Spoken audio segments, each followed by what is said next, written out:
पश्चिम बंगाल में 12 साल की बच्ची के साथ हुए दुष्कर्म और हत्या के मामले को लेकर बंगाल की सियासत गरमाई हुई है।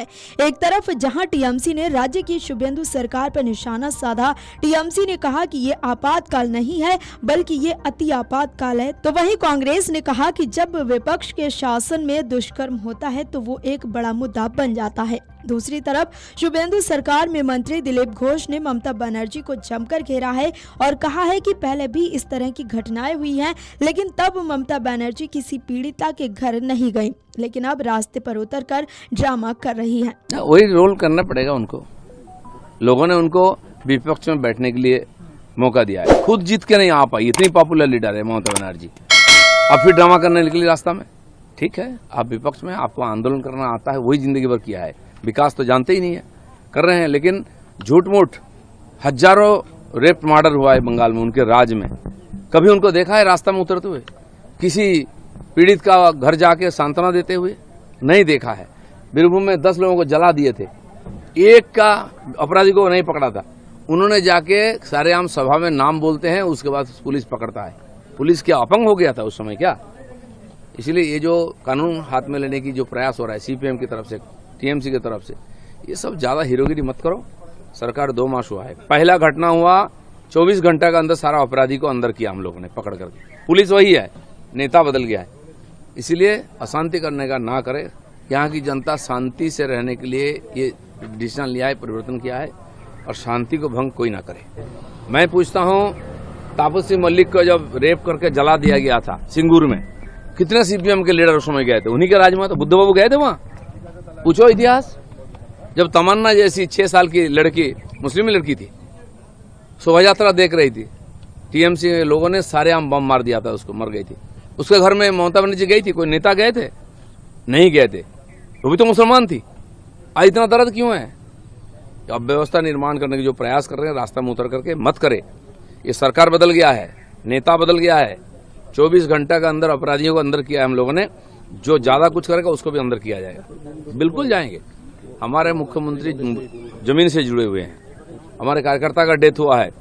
चुनाव के बाद सबसे नुकसान हमको हुआ है, क्योंकि हिंसा की कल्चर अभी भी चल रही है, और मुख्यमंत्री वहां पहुंचे हैं। यहाँ भी जाएंगे, सबको न्याय देंगे। भरोसा रखिए, अपना धीरज रखिए। 6 महीने तो देखो क्या करता है सरकार। नहीं, उस समय ये लोग नहीं उतरे अभयाकांड में। किसी दाढ़ी लुंगी को देखा था अभयाकांड में? आज बहुत कुदक रहे हैं। दरअसल इस मामले को लेकर पूर्व मुख्यमंत्री ममता बनर्जी बारुईपुर जाने वाली थी, लेकिन ममता बनर्जी के वहां जाने पर रोक लगा दी गई। टीएमसी प्रमुख ममता बनर्जी के घर के बाहर सुरक्षा बढ़ा दी गई और उनके बारुईपुर दौरे से पहले वहां केंद्रीय बल तैनात किए गए, जिससे टीएमसी नेता और सांसद भड़क गए और भाजपा पर जमकर हमला बोला। टीएमसी सांसद डोला सेन ने कहा, यह सिर्फ इमरजेंसी नहीं है बल्कि ये सुपर इमरजेंसी है। जो हो रहा है वो सही नहीं है।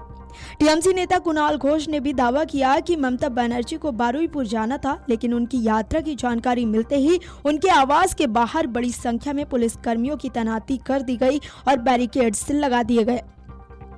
टीएमसी सांसद सागरिका घोष ने भी सोशल मीडिया प्लेटफॉर्म एक्स पर पोस्ट करते हुए सवाल उठाया कि ममता बनर्जी के आवास के बाहर भारी पुलिस बल और रूट मार्च आखिर किस वजह से किया जा रहा है।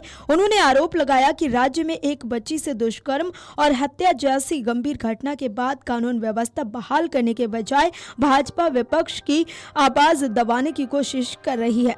वहीं मामले पर कांग्रेस नेता पवन खेड़ा ने कहा कि जब विपक्ष के शासन में रेप होता है तो वो एक बड़ा मुद्दा बन जाता है, और सही भी है। जब तक समाज और सरकारें जाग नहीं जाती तब तक सभी रेप बड़े मुद्दे बनने चाहिए।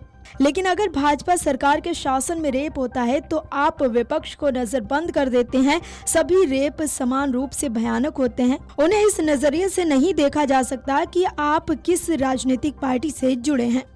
आपको बता दें कि ये सारा विवाद बच्ची का शव मिलने के कुछ घंटों बाद शुरू हुआ। ये बच्ची एक दिन पहले लापता हो गई थी। उसका शव कोलकाता से करीब 15 किलोमीटर दूर बारुईपुर के सूर्यपुर हाट इलाके में मिला। बच्ची का शव एक बोरे में भरा हुआ था। इसके बाद स्थानीय लोग भड़क गए। लोगों ने सड़कें जाम कर दी और टायर जलाए। गुस्साए लोगों ने पुलिस की गाड़ियों में भी तोड़फोड़ की। लोग दोषियों पर तुरंत कार्रवाई की मांग कर रहे थे। वहीं लड़की के परिजनों ने आरोप लगाया है कि हत्या से पहले उसके साथ बलात्कार हुआ था। अगर आप ये वीडियो YouTube पर देख रहे हैं तो हमारे चैनल को सब्सक्राइब कर बेल आइकन दबाएं और Facebook पर देख रहे हैं तो हमारे पेज को लाइक करें।